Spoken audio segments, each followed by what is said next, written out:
وبركاته.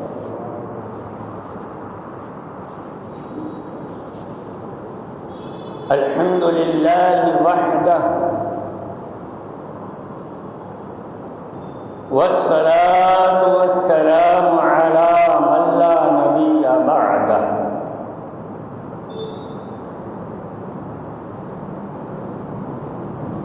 أما بعد فأعوذ بالله من الشيطان الرجيم. بسم الله الرحمن الرحيم.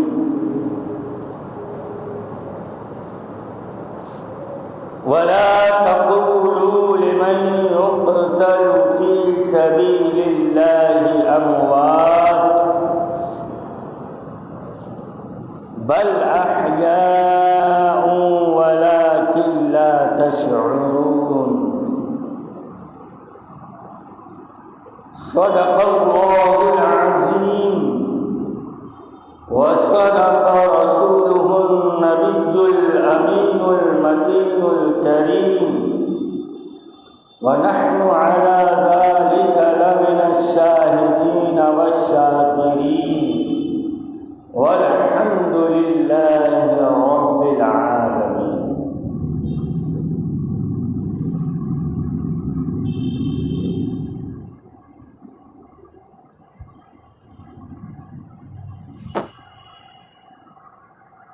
دنیا کے سارے یزید اس بات پر مر گئے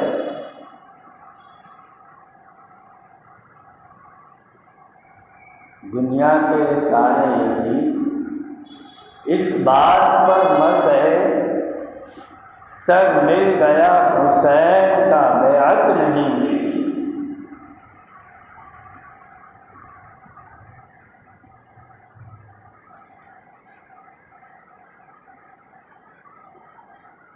امام علی مقام علی جدہ وعلیہ السلام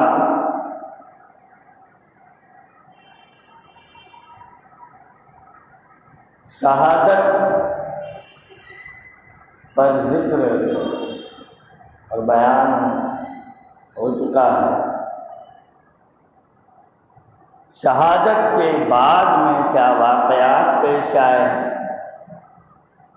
اور سر امام حسین رضی اللہ تعالی و دیگر شہدائے کرب و بلا کی مقدس سروں کے ساتھ کیا معاملات پیش آئے، اس پر انشاءاللہ تفصیلی گفتگو کریں گے. آئیے معمولات اہل سنت کے مطابق تمام جہان کے مرکزی عقیدت محسن انسانیت آقا نامدار مدنی تاجدار روحی فدا احمد مجتبی محمد مصطفیٰ صلی اللہ تعالی علیہ وآلہ وسلم کی مقدس بارگاہ میں درود پاک کا نذرانہ پیش کر لے. اللہم صلی وسلم مبارک علی محمد وآلہ وآلہ وسلم. صلاة و سلاما علیک یا سیدی یا حبیبی یا رسول اللہ صلی اللہ تعالی علیہ وآلہ وسلم. امام علی مقام رضی اللہ تعالی کرب و بلا کے میدان میں جب کہ اہل بیت اتحاد اور مقدس جانثاروں نے اپنی قربانیاں رائے حق میں پیش کر دی، امام حسین رضی اللہ تعالی آخر میں کربلا کے میدان میں تشریف لے گئے اور پھر یزیدیوں کے سامنے خطبہ ارشاد فرما کر آپ نے جنگ فرمائی. یزیدیوں کے سر قلم کرتے رہے. امام علی مقام رضی اللہ تعالی عنہ کے مقابل میں کوئی آنے کے لیے تیار نہ تھا. عمرو بن سعد نے کہا اس طرح کوئی مقابلہ نہ کر پائے گا، اس لیے چاروں طرف سے گھیرو اور حسین پر حملہ کرو۔ چاروں طرف سے امام عالی مقام رضی اللہ تعالیٰ عنہ پر تیروں کی برسات ہونے لگی اور زخمی ہو کر زمین پہ تشریف لائے۔ شمر آیا، امام عالی مقام رضی اللہ تعالیٰ عنہ نے کہا مجھے رب کی بارگاہ میں سجدہ ادا کر لینے دیں۔ امام کا سر سجدے میں تھا۔ شمر نے تلوار چلائی، سر امام عالی مقام تن سے جدا ہوا اور روح آپ کی اپنے جسم سے نکلی۔ اس کے بعد پھر یزیدیوں نے آپ کے جسم مبارک پر گھوڑے دوڑانا شروع کیے۔ امام حسین رضی اللہ تعالیٰ عنہ کے جسم پر گھوڑے دوڑ رہے ہیں، ہڈیاں مقدس ہڈیاں ٹوٹنے کی آوازیں آ رہی تھیں۔ اور پھر اس کے بعد میں عمرو بن سعد نے کہا کہ خیمہ حسین کو لوٹ لو۔ خیمے کے اندر گئے تو کچھ بھی ہاتھ نہ آیا۔ یزیدیوں نے خیمہ امام عالی مقام کو آگ لگا دی اور پھر عورتوں کے خواتین کی چادریں ہٹا دی گئی۔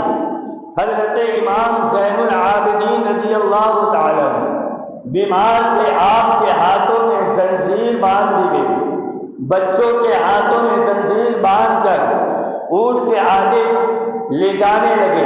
خواتین کو ایک اونٹ پر سوار کر دیا گیا۔ امام عالی مقام رضی اللہ تعالیٰ عنہ کا جسم مبارک کربلا کے میدان میں تھا۔ عجیب سا منظر تھا۔ نواسہ رسول آج کربلا کے میدان میں ہے۔ شہزادہ فاطمہ الزہرا و علی مرتضیٰ آج خاک و خون میں مبتلا کربلا کے میدان میں یار بے یار و مددگار ہے۔ عجیب سا آج کربلا کے میدان میں منظر ہے۔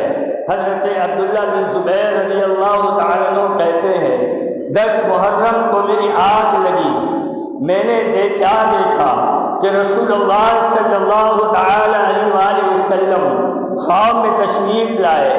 آپ کے مقدس کپڑوں پر دھول لگی ہوئی تھی، داڑھی مبارک میں کچھ خون کے چھینٹے تھے اور ایک شیشی جسم کے خون بھرا ہوا تھا۔ میں گھبرا گیا، عرض کیا یا رسول اللہ میرے ماں باپ آپ پر قربان، یہ حال آپ کا کیسے ہوا؟ کہا آج کربلا کے میدان میں میرے نواسہ حسین کو شہید کر دیا گیا اور اس کے ساتھ دیگر اہل بیت اطہار اور اس کے اصحاب کو بھی شہید کیا گیا۔ آج صبح سے میں کربلا کے میدان میں تھا اور اپنے نواسے کے اور دیگر شہداء کے خون کو اس شیشی میں جمع کر رہا تھا۔ یہ وہی خون کی شیشی ہے۔ حضرت ام سلمہ رضی اللہ تعالیٰ عنہ نے بھی یہی خواب دیکھا تھا اور کہا میں نے دیکھا کہ وہ جو مٹی کربلا کی رسول اللہ صلی اللہ تعالی وسلم نے مجھے عطا فرمائی تھی وہ مٹی خون بن چکی تھی۔ میں سمجھ گئی کہ کربلا میں امام عالی مقام رضی اللہ تعالی عنہ کی شہادت ہو گئی ہے۔ اس وقت کہتے ہیں کہ آسمان پر جیسے ہی امام عالی مقام کی شہادت ہوئی آسمان پہ اندھیرا چھانے لگا اور اس قدر اندھیرا ہوا کہ چاروں طرف اندھیرا ہی اندھیرا نظر آتا تھا اور ستارے نکل گئے، ہمیں لگا کہ دن ہی میں رات ہو گئی ہے ایسا لگتا تھا، اور آسمان سے خون کے چھینٹے برسنے لگے، یہاں تک کہ بیت المقدس کے جس پتھر کو ہٹایا جاتا وہاں سے تازہ خون نکلتا۔ امام عالی مقام رضی اللہ تعالیٰ عنہ کی شہادت کے وقت جس برتن کو لوگ کھولتے تھے اس برتن سے خون نکلتا تھا، آسمان پر خون ہی خون نظر آتا۔ علماء کہتے ہیں شفق کی جو لالی آسمان میں ہے، فجر کی نماز سے پہلے آسمان پہ لالی نظر آتی ہے، کربلا کے میدان کے پہلے آسمان میں یہ لالی نہ تھی۔ جیسے ہی امام حسین رضی اللہ تعالیٰ عنہ کی شہادت ہوئی پورا آسمان لال ہو گیا، اور آج بھی وہ سرخی آسمان میں موجود ہے۔ امام عالی مقام رضی اللہ تعالیٰ عنہ کی شہادت ہوئی، روضۃ الشہداء میں ہے کہ ایک پرندہ آیا امام عالی مقام رضی اللہ تعالیٰ عنہ کے جسم مبارک کے پاس، تازہ خون بہہ رہا تھا، پھر اس نے اپنے پروں کو خون سے رنگ دیا، پھر وہ مدینہ منورہ میں گیا، گنبد خضرا کے ارد گرد طواف کرنے لگا، اور لوگ دیکھتے کہ ایک پرندہ ہے جس کے بازوں سے خون ٹپک رہا ہے، اور یہ روضہ مصطفیٰ کے ارد گرد جو ہے طواف کر رہا ہے۔ آخر ماجرا کیا ہے لوگ نہیں سمجھ پائے، لیکن جب امام حسین رضی اللہ تعالیٰ عنہ کی شہادت کی خبر مدینہ منورہ میں آئی تو لوگ جان گئے کہ سب سے پہلے شہادت امام حسین کی خبر لے کر وہ پرندہ روضہ مصطفیٰ پر آیا تھا۔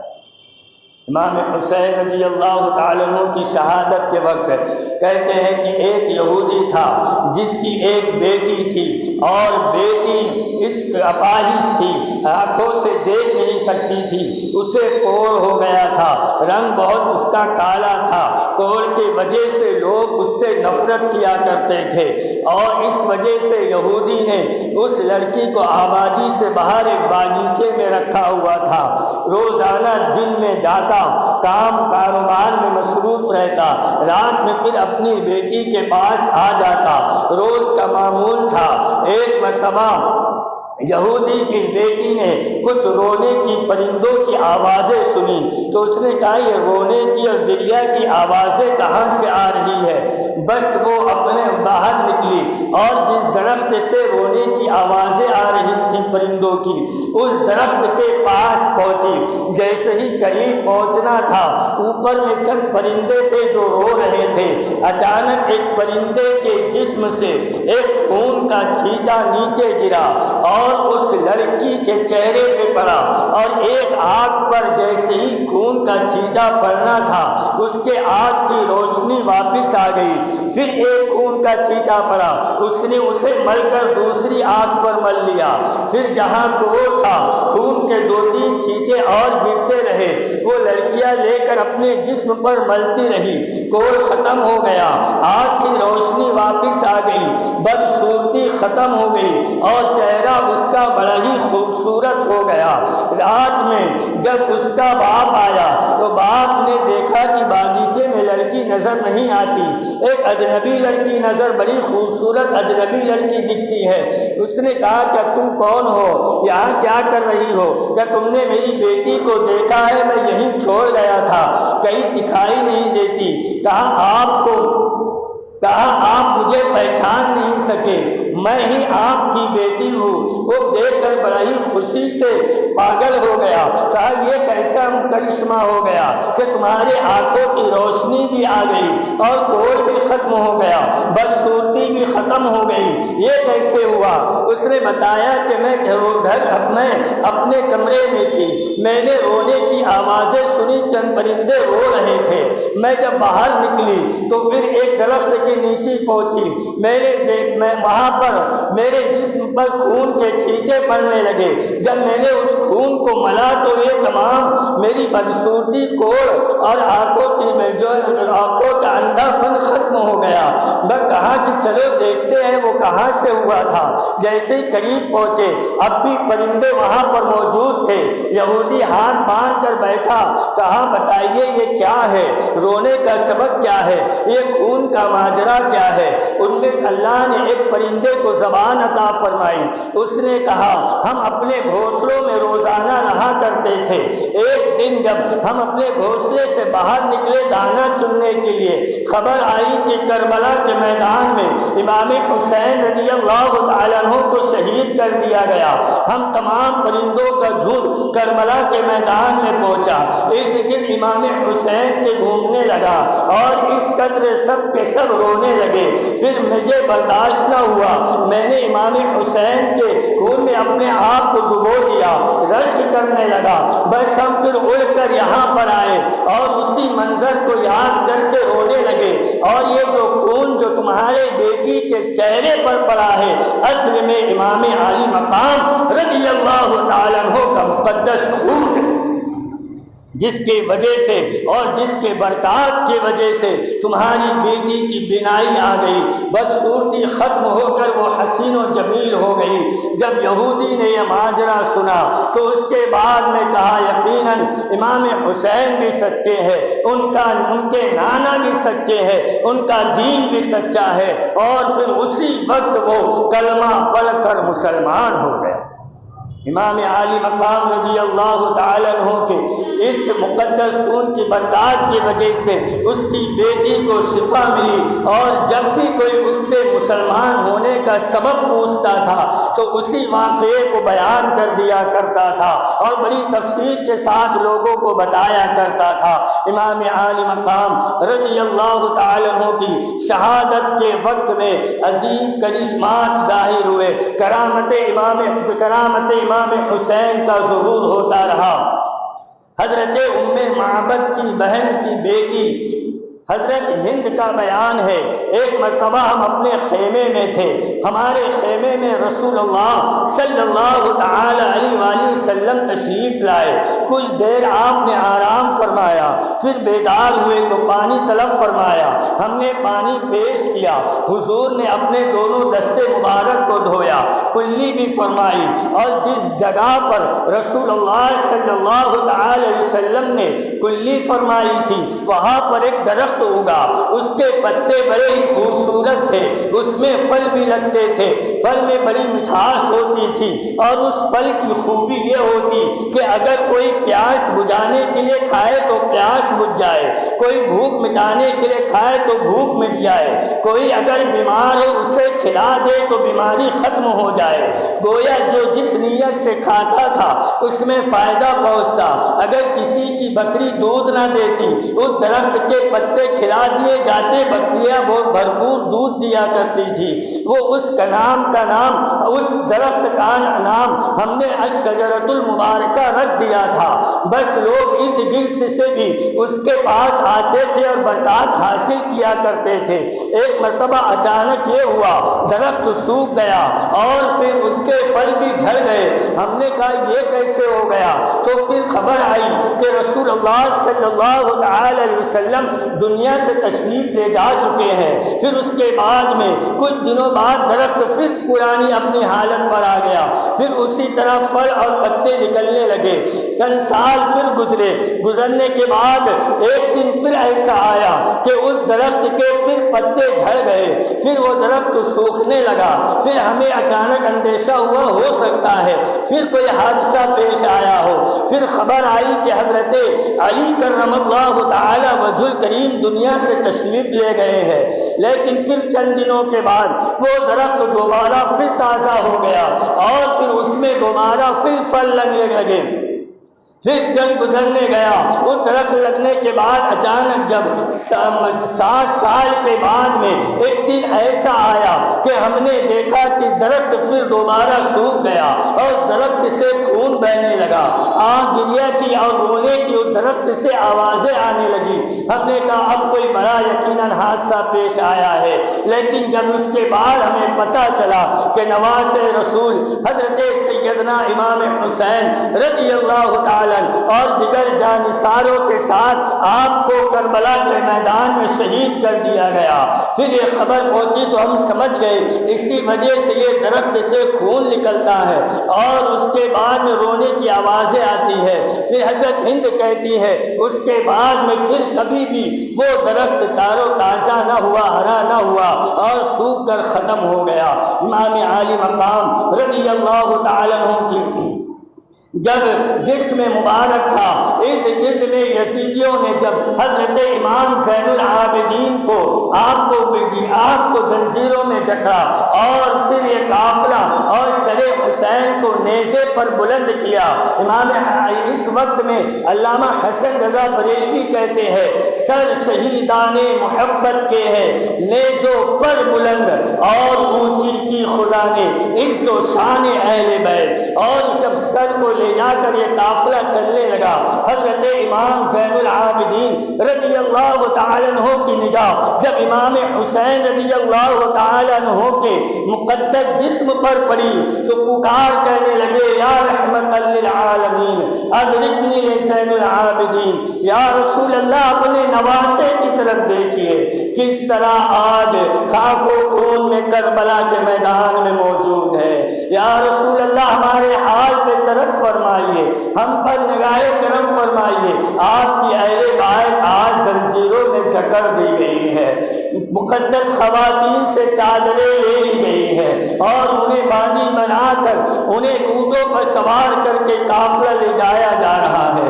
امام عالی مقام رضی اللہ تعالیٰ عنہ کے سروں کو لے جایا گیا اور یہ قافلہ پھر شمر کی نگرانی میں ان سروں کو لے جا کر ابن زیاد کے پاس کوفہ لے جاؤ۔ یہ قافلہ چلنے لگا، کچھ دوری پر پہنچے، ایک گرجا نظر آیا، انہوں نے چاہا کہ یہاں پر قیام کر لے، لیکن جیسے ہی قیام کی نیت کیا تو وہاں پر گرجا کے ایک دیوار پر عربی زبان میں ایک شعر لکھا ہوا تھا اور وہ یہ تھا اترجو امتن قتلت حسینا شفاعتی جدی یوم الحساب۔ کیا وہ لوگ جو امام حسین رضی اللہ تعالیٰ عنہ کو جنہوں نے قتل کیا وہ لوگ سمجھتے ہیں کہ قیامت کے دن ان کے جد اعلیٰ کی شفاعت انہیں مل جائیں گی؟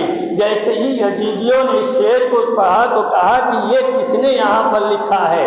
وہاں کے راہب پادری نے کہا مجھے نہیں معلوم کہ یہ شعر کب سے لکھا ہوا ہے، لیکن میں نے اپنے باپ داداؤں سے یہ سنا ہے کہ رسول اللہ صلی اللہ تعالی وسلم کے دنیا میں تشریف لانے کے 500 سال پہلے سے یہ شعر یہاں پر لکھا ہوا۔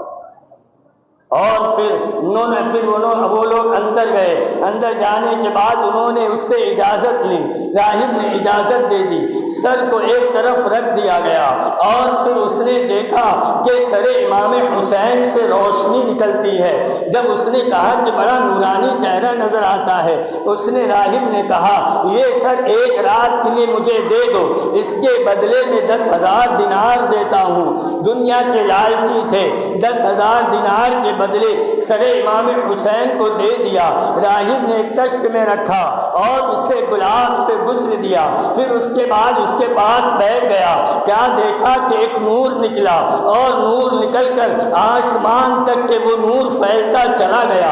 اس کے بعد میں راہب نے کہا یقیناً یہ نور یہ نواز رسول کا سر ہے، اور پھر یقیناً یہ نور بتاتا ہے کہ وہ بھی سچے ہیں، ان کا دین بھی سچا ہے۔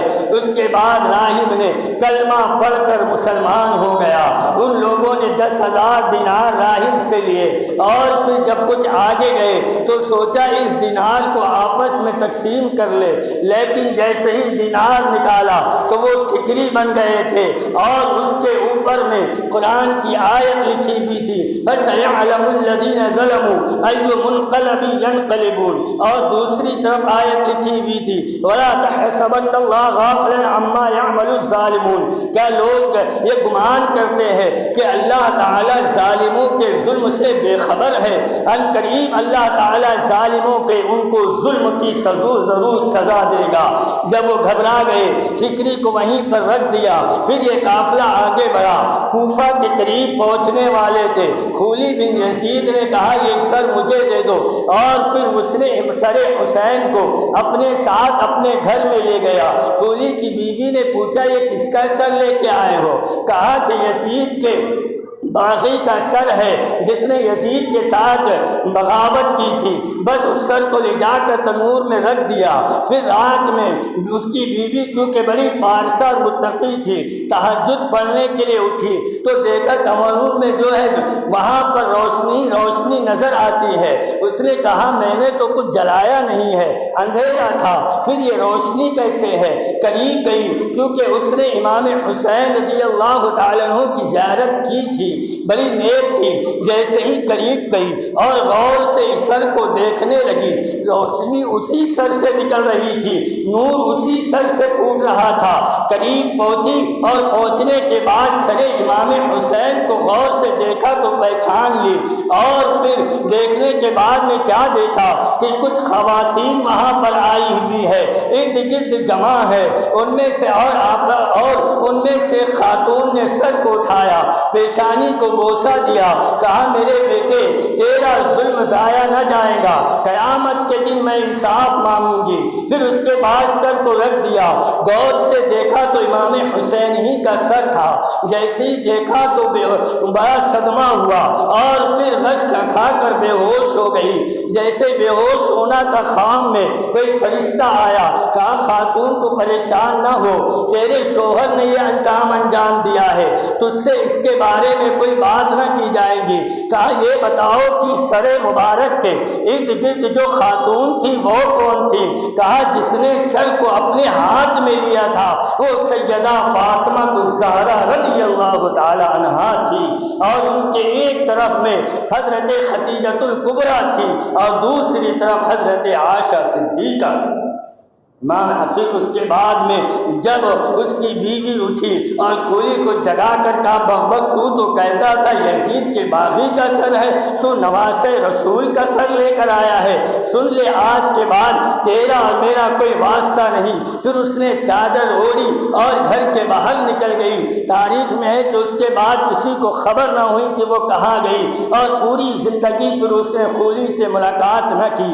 اس کے بعد جب صبح ہوئی سر کو لے جا کر پھر ابن زیاد کے سامنے رکھا گیا، قافلہ ابن زیاد کے پاس میں آیا، اور پھر اس نے غرور اور تکبر میں جب سروں کو دیکھا تو کہا دیکھو ہم کامیاب ہو گئے، اور یزید بھی کامیاب ہو گیا، اور جس نے بغاوت کی تھی ان کے سر کاٹ دیے گئے، یہ باغی تھے جن کے سروں کو کاٹا گیا۔ اتنا سننا تھا، حضرت زینب نے کہا بغبغ تو کیا کہتا ہے؟ امام حسین رضی اللہ تعالیٰ عنہ بھی کل بھی حق پر تھے، آج بھی ہے، اور ان کی شہادتیں صبح قیامت تک کے مسلمانوں کے اندر جذبہ ایمانی پیدا کرتی رہے گی۔ پھر آپ نے کہا الحمدللہ الذی اکرمنا بمحمد صلی اللہ تعالی وسلم وطہرہم تطہیرا، تمام تعریف اس اللہ کے لیے جس نے اپنے نبی محمد صلی اللہ تعالی وسلم کے صدقے میں اور ان کے ذریعے ہمیں عزت والا بنایا اور ہماری خوب پاکی فرمائی۔ پھر اس کے بعد اس کے عمرو بن سعد نے کہا ارأیتم قدرت اللہ، تم نے اللہ کی قدرت کو دیکھا؟ تو حضرت زینب رضی اللہ تعالیٰ عنہ نے کہا ہم نے دیکھ لیا ہے کہ کس طرح دین مصطفیٰ غالب کل بھی آیا تھا، آج بھی ہے، اور صبح قیامت تک مصطفیٰ کا دین غالب رہے گا۔ عمرو بن سعد کے اس گفتگو کے درمیان حضرت امام زین العابدین رضی اللہ تعالیٰ عنہ نے کہا کہ تو بکواس کرتا ہے۔ اس نے کہا یہ بیچ میں کون بول رہا ہے؟ کہا یہ حسین کا بیٹا زین العابدین ہے۔ کہا اسے کیوں چھوڑ دیا؟ اسے بھی شہید کر دیتے۔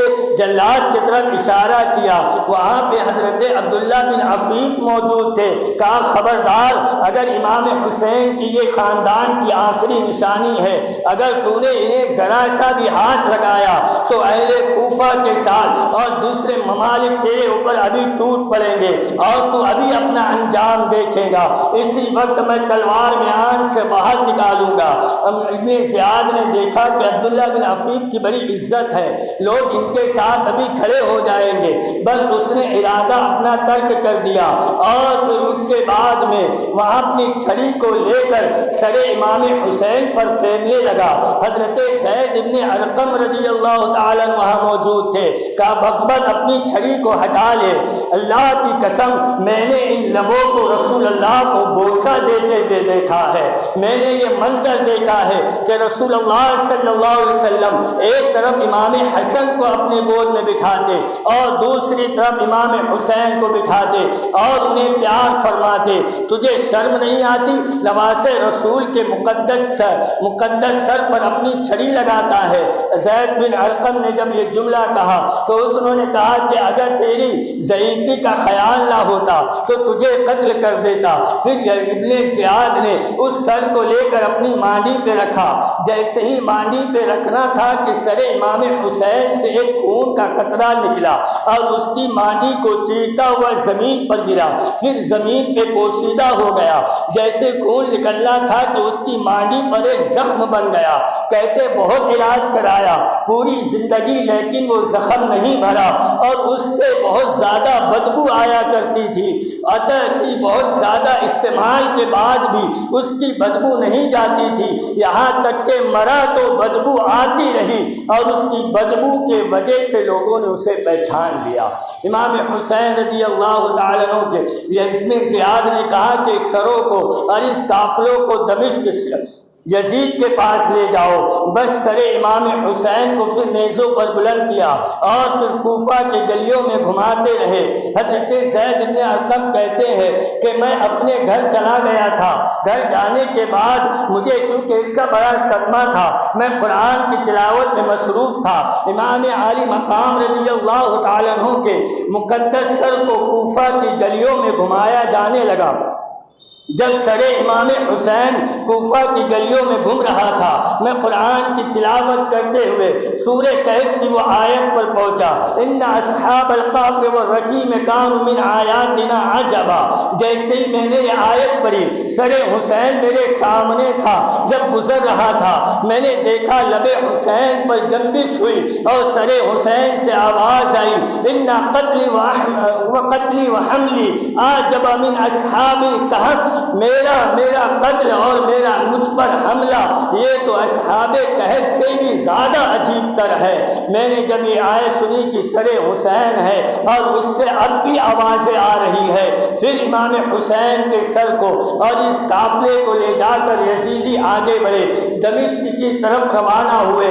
ایک مقام جب یہ سر گزر رہا تھا، ایک مقام گاؤں تھا جس کا نام حیران تھا، وہاں پر ایک یہودی رہتا تھا جس کا نام یحییٰ حیرانی تھا۔ وہ اپنے چھت پہ کھڑا ہوا، قافلے کو دیکھنے لگا اور پھر جب قافلے کو دیکھا تو پھر نیچے اتر کے قافلے کے پاس پہنچا، کہا کہ یہ کس کا سر لے کر جا رہے ہو؟ انہوں نے کہا کہ یہ علی کے بیٹے حسین بن علی کا سر ہے، اور کہا کہ انہوں نے یزید کے ساتھ بغاوت کی اس لیے ان کا سر قلم کر دیا گیا۔ کہا کتنے بغبغت ہو، تم اپنے نبی کے نواسے کا سر کاٹ کے لائے ہو۔ پھر اس کے پاس میں جیسے اس سر کے پاس گیا، زیارت کرنے لگا، زیارت کرتے ہوئے دل بھر آیا، عجیب سے کرشمات دیکھنے لگا۔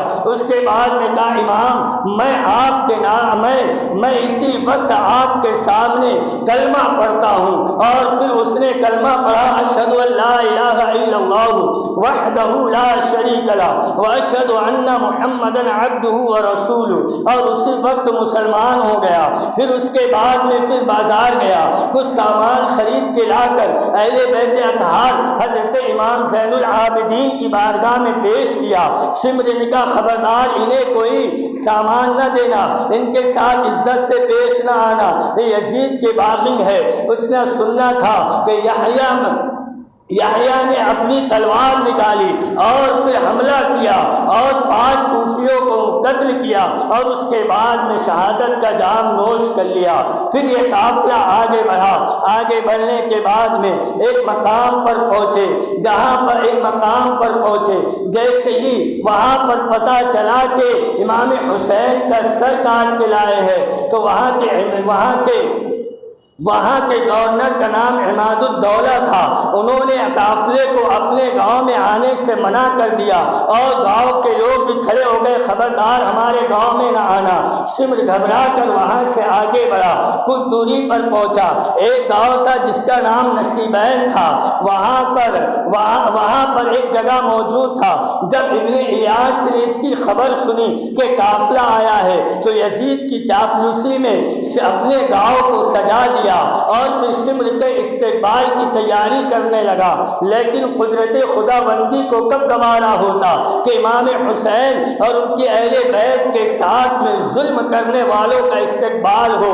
جیسے ہی وہ دروازے پر پہنچا، اس طرف سے آسمان سے بجلی گری اور آدھا گاؤں جل کر راکھ ہو گیا۔ سمر گھبرا کر وہاں سے بھی واپس ہوا اور پھر کچھ دوری پر پہنچا۔ پہنچنے کے بعد ایک مقام پر، جہاں پر کہ ایک مقام آیا، وہاں پر سروں کو جو کہ صندوق کے اندر بند کر دیا گیا اور پھر محافظ کا دستہ جو کہ 50 دستے تھے ان کو وہاں پر نگہبانی کے لیے لگا دیا گیا۔ ان میں سے ایک شخص تھا جس کا نام ابو خندق تھا۔ اس کا بیان ہے کہ تمام محافظ رات میں سو گئے، مجھے نیند نہیں آ رہی تھی، میں چاہتا تھا کہ کسی طرح نیند آ جائے، لیکن پتہ نہیں کیا بات تھی، نیند ہی نہیں لگ رہی تھی۔ جب آدھی رات سے زیادہ گزری، میں نے دیکھا آسمان سے کچھ نورانی فرشتے نازل ہوئے اور پھر ایک بڑے ہی لمبے قد والے شخص نازل ہوئے جن کا رنگ گندمی تھا۔ وہ صندوق کے پاس آئے اور پھر انہوں نے سر حسین کو صندوق سے باہر نکال کر اپنے سینے کی طرف لگانا چاہا۔ میرا ارادہ ہوا کہ امام حسین کے سر کو ان سے لے کر دوبارہ صندوق میں رکھ دوں۔ جیسے ہی ہاتھ بڑھایا، فرشتے نے کہا خبردار، جانتے ہو یہ کون ہے؟ یہ حضرت آدم صفی اللہ ہے، یہ حضرت آدم صفی اللہ ہے۔ بس حضرت آدم علیہ السلام نے امام عالی مقام کے پیشانی کو بوسہ دیا اور پھر سینے سے لگایا۔ پھر وہ ابو خندق کہتا ہے تھوڑی دیر بعد ایک شخصیت پھر نازل ہوئی، فرشتوں نے کہا حضرت موسیٰ کلیم اللہ ہے۔ پھر ایک شخصیت نازل ہوئی، کہا حضرت عیسیٰ ذبیح اللہ ہے، پھر حضرت عیسیٰ روح اللہ ہے۔ پھر ایک شخصیت نازل ہوئی، انبیاء علیہ السلام تشریف لاتے رہے۔ پھر آسمان سے ایک کرسی اتاری گئی اور بڑی نورانی کرسی تھی۔ پھر میں نے دیکھا ایک نورانی چہرے والے جو کہ سب سے زیادہ حسین و جمیل تھے تشریف لائے۔ فرشتے نے کہا خبردار ہو جاؤ، خاتم النبیین رسول اللہ صلی اللہ تعالی علیہ وسلم تشریف لاتے ہیں۔ حضور علیہ السلام کرسی پہ تشریف فرما ہوئے، ارد گرد فرشتے اور انبیاء ادب کے ساتھ میں تھے۔ حضور علیہ السلام نے اپنے مقدس نواسے کے سر کو ہاتھ میں لیا، پیشانی کو بوسہ دیا، پھر قریب کیا۔ اس کے بعد میں حضور علیہ السلام نے جلال سے میری طرف دیکھا۔ میں نے کہا یا رسول اللہ میری کوئی غلطی نہیں ہے، مجھ تو ان کے ساتھ انہوں نے جبراً مجھے اپنے ساتھ لایا ہے، بس اتنا کہنا تھا۔ پھر بھی فرشتے نے مجھے ایک زوردار تماچا میرے منہ پر مار دیا اور پھر اس کے بعد میں بے ہوش ہو گیا۔ پھر جب صبح ہوئی مجھے ہوش آیا تو کیا دیکھا، لوگ محافظوں کو تلاش کر رہے ہیں، لیکن 50 محافظ وہاں پر تھے اور کوئی بھی نظر نہیں آتا، اور جس جگہ پر محافظ کھڑے تھے وہاں پر صرف راکھ ہی نظر آتی ہے۔ میں نے سمر کو تمام واقعہ بیان کیا۔ سمر نے پھر میرے گال کی طرف دیکھا تو فرشتے نے جو تماچا میرے گال پہ لگایا تھا اتنا حصہ کالا نظر آیا۔ سمر گھبرا گیا اور پھر اس قافلے کو آگے بڑھانے کے لیے کہہ دیا گیا۔ جب یہ قافلہ آگے بڑھا، آگے بڑھتے ہوئے جب یہ قافلہ آگے بڑھا ایک مقام پر پہنچے اور پھر وہاں پر پہنچنے کے بعد ایک گرجا گھر وہاں پہ نظر آیا۔ ان لوگوں نے سوچا کہ یہاں پر قیام کیا جائے، لیکن کیونکہ گھبرا گئے تھے کوئی بھی سر حسین کی حفاظت کے لیے تیار نہیں ہو رہا تھا، تو گرجا کے راہب سے کہا یہ سر کو لو اور رات بھر تم اس کی حفاظت کرو، اس کے بدلے ہم تمہیں دینار دیں گے۔ وہ تیار ہو گیا۔ پھر سر حسین کو ایک کمرے میں رکھ دیا گیا، تالا لگا دیا، دروازے پر پہرا دیتے کھڑا ہوا۔ اس نے دیکھا کہ اندر روشنی نظر آتی ہے اور سر امام حسین سے روشنی نکلتی ہے، آسمان تک پورا منور ہو جاتا ہے۔ اس نے پھر اس نے کھڑکی سے جھانکنے لگا اور اندر دیکھا کہ منظر کیا ہے، دیکھو۔ جیسے ہی دیکھا تو کیا دیکھا، کہ چاروں طرف فرشتوں کا ہجوم ہے اور پھر مقدس خواتین وہاں پر موجود ہے۔ ایک نے کہا پادری کھڑکی سے اپنا سر ہٹا لے، یہ مقدس خواتین ہے جس سے فرشتے بھی حیا فرماتے ہیں۔ جیسے ہی کھڑکی سے سر تو ہٹا لیا لیکن آوازیں آتی رہی۔ آواز آئی، حضرت حوا رضی اللہ تعالیٰ عنہ تشریف لائی ہے، حضرت ساریہ، حضرت صفورہ، حضرت مریم، حضرت خدیجۃ الکبریٰ، اس طرح آوازیں آتی رہی۔ خواتین سر امام حسین کی زیارت کرتی رہی۔ پھر اس کے بعد میں جب وہ آوازیں آنا بند ہو گئی، راہب کہتا ہے میں نے پھر اندر میں نگاہ ڈالی اور نگاہ ڈالنے کے بعد پھر دیکھا روشنی اب بھی نظر آتی تھی۔ تالا کھلا، میں نے اندر گیا، سر امام حسین کے قریب پہنچا، کہا کہ آپ کون ہیں، آپ کا ماجرا کیا ہے؟ یہ انہوں جیسے ہی اتنا کہنا تھا امام حسین رضی اللہ تعالیٰ عنہ کے مبارک لب ہلے اور آپ نے پھر فرمایا انا ابن رسول اللہ، انا ابن علی ابن ابی طالب، انا مظلوم۔ جب یہ الفاظ نکلے کہا میں علی ابن ابی طالب کا بیٹا اور رسول اللہ صلی اللہ علیہ وسلم کا مقدس نواسہ حسین ہوں، میں مظلوم ہوں، میرے ساتھ ظلم کیا گیا اور مجھے خطوط لا کر بلائے گئے، پھر مجھے بے یار و مددگار کوفہ میں کربلا کے میدان میں شہید کر دیا گیا۔ جب یہ جملہ سنا تو راہب نے کہا، اتنا اس آوازیں آنے لگی، کہا میں اپنے ساتھ اور اب میں خود اور اس گاؤں کے تمام لوگ آپ کے دست مبارک پر، آپ کے چہرے مبارک پر کلمہ پڑھ کر مسلمان ہوں گے۔ اور اسی وقت تمام وہ مسلمان ہو گئے۔ یہ قافلہ آگے بڑھتا رہا، واقعہ بڑا طویل ہے، اس کے واقعے کی آخری کڑی بیان کر دوں کیونکہ اس کے بعد میں یہ قافلہ پھر یزید کے پاس پہنچا اور پھر اس کے درمیان ایک عجیب واقعہ پیش آیا۔ کہتے ہیں سعدین کے مقام پر ایک مقام تھا، وہاں پر یہ قافلہ گزرا تو وہاں کا گورنر عزیز تھا، اسے قافلے کی خبر ہوئی لیکن اس نے کوئی توجہ نہ دی۔ تھوڑی دیر بعد اسے نیند لگی، خواب میں کیا دیکھا، حضرت موسیٰ کلیم اللہ و حضرت ہارون علیہ السلام تشریف لائے ہیں اور گریہ اوزاری فرما رہے، رو رہے ہیں۔ انہیں وجہ پوچھی کہ آخر آپ رو کیوں رہے ہیں؟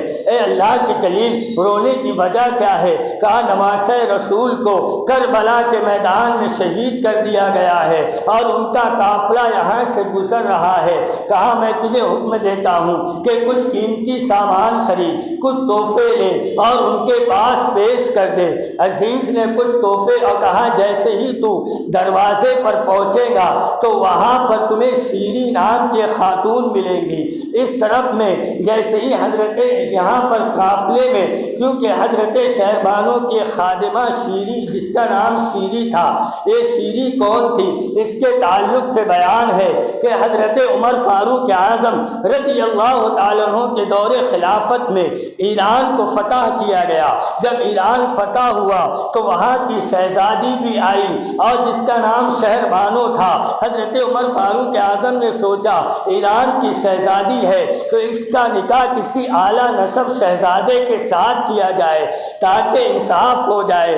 بس حضرت شہر بانو کا نکاح شہزادہ رسول حضرت امام حسین کے ساتھ حضرت عمر فاروق اعظم نے کروا دیا اور ان کے ساتھ میں 100 کنیزیں بھی تھیں۔ جیسے ہی حضرت شہر بانو کا نکاح حضرت امام حسین کے ساتھ ہوا تو خوشی میں آپ نے 50 کنیزوں کو آزاد فرما دیا۔ پھر اس کے بعد میں جب حضرت آپ کے پتن سے جب حضرت امام زین العابدین کی ولادت ہوئی تو اس خوشی میں 10 کنیزوں کو اور آزاد کر دیا۔ آپ اسی کنیزوں میں حضرت شیری بھی تھی، بڑی حسین و جمیل تھی۔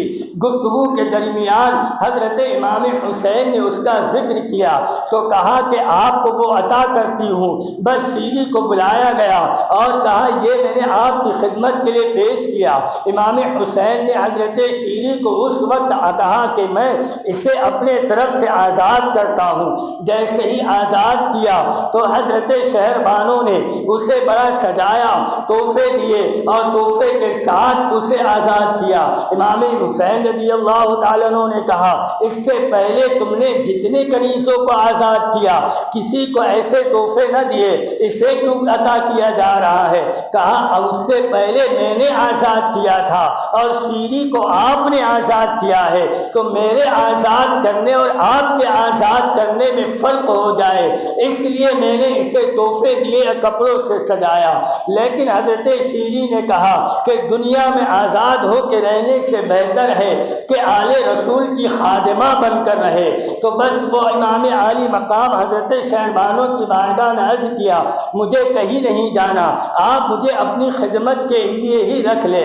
بس پوری زندگی حضرت شیری آپ کی اہل بیت کی خدمت کرتی رہی۔ اور جب ایک قافلہ جب یہ امام حسین رضی اللہ تعالیٰ عنہ کے ساتھ کربلا میں بھی تھی، جب یہ لٹا ہوا قافلہ کربلا سے کوفہ اور کوفہ سے دمشق کی طرف جانے لگا، جب بھی حضرت شیری ساتھ میں تھی اور جب ایک مقام پر پہنچے تو ان کے پاس میں کچھ زیور رکھے ہوئے تھے۔ انہوں نے سوچا اس زیور کو بازار میں بیچ دوں، کچھ سامان اہل بیت اطہار کے لیے خرید لوں۔ بس یہ جیسے ہی پہنچی اس طرف سے عزیز تحفے لے کر نکلا، ادھر سے شیری نکلی، دونوں دروازے پر پہنچے۔ حضرت شیری نے دروازے کو کھٹکھٹایا، ادھر سے عزیز نے کہا شیری رک جاؤ ابھی دروازہ کھولتا ہوں۔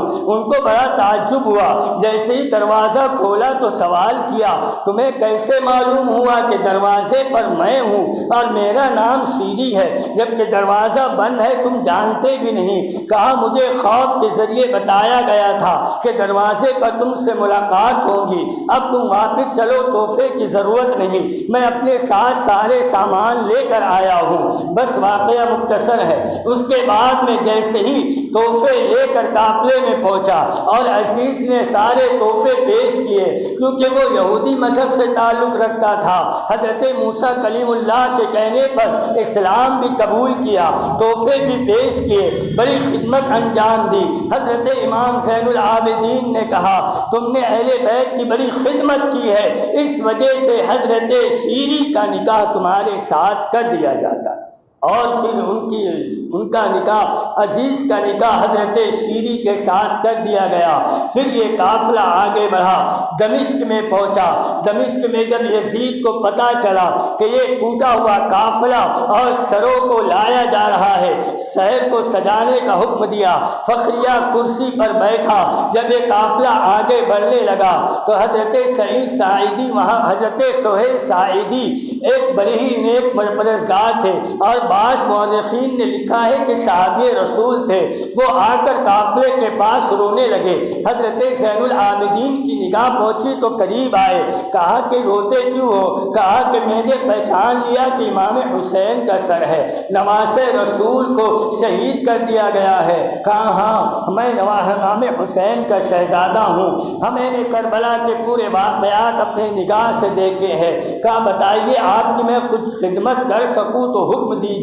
کہا دیکھو یہ سر حسین کو جو لوگوں نے اٹھایا ہوا ہے یہ خواتین کے قریب ہے، جب مجمع امام حسین کے سر کو دیکھنے آتا ہے تو ان کی نگاہ مقدس خواتین پر بھی پڑ جاتی ہے۔ اگر تم کچھ کر سکتے ہو تو اتنا کر دو کہ سر حسین کو کچھ آگے بڑھا دو تاکہ مجمع کی نگاہ مقدس خواتین پر نہ پڑنے پائے۔ وہ قریب گئے اور انہوں نے 10,000 دینار ان کو دیا اور کہا کہ بس اتنا کرو کہ سر حسین کو آگے بڑھا دو۔ سر امام حسین کو آگے بڑھا دیا گیا اور یہ قافلہ یزید کے پاس پہنچا۔ اس کے بعد میں بڑا ہی طول اور طویل واقعہ ہے، انشاءاللہ اس کے بعد پھر کبھی بیان کریں گے۔ اللہ تعالیٰ اہل بیت اطہار کی سچی محبت ہمیں عطا فرمائے۔ وآخر دعوانا الحمدللہ رب العالمین۔ جن حضرات